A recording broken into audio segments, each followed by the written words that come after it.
the passage you're looking at is always in the Bible, and only in the Bible, is always inspired by God.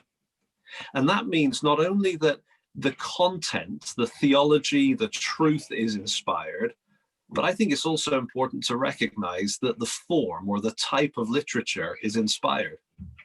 David wrote Psalms. He didn't write inspired letters. He may have written letters, probably did, but what we have in our Bible are Psalms. I think 73 of them, almost half, written by David, and probably quite a few of the others as well, without his name included. So when you come to a poem, don't come to it thinking the truth here is inspired by God, but it's a little bit annoying that it's a poem, so I'm going to treat it like it's an epistle because I prefer epistles.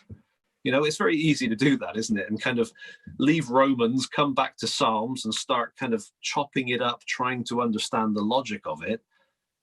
But when you chop it up, you lose the life of it. You lose the emotional force of what you have in the text. And so recognize not only the content, but also the form is inspired by God, which also, by the way, means that we can be encouraged that God cares to communicate to us. Because there are times where studying the book of Romans is an absolute delight.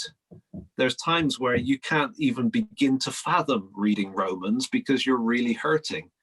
And it might be that just a 5 or a 7 verse psalm is exactly what you need. Well, thank God that he knows what he's doing as a communicator. He's given us an incredible resource in the book of Psalms. I have noticed, I don't know if you've noticed this, but generally speaking, it seems to me that Psalms becomes a favorite as people live and experience life. Right? You talk to teenagers, typically they will talk about Philippians or maybe Revelation or something as being, you know, their favorite book, or Acts or something kind of action-based.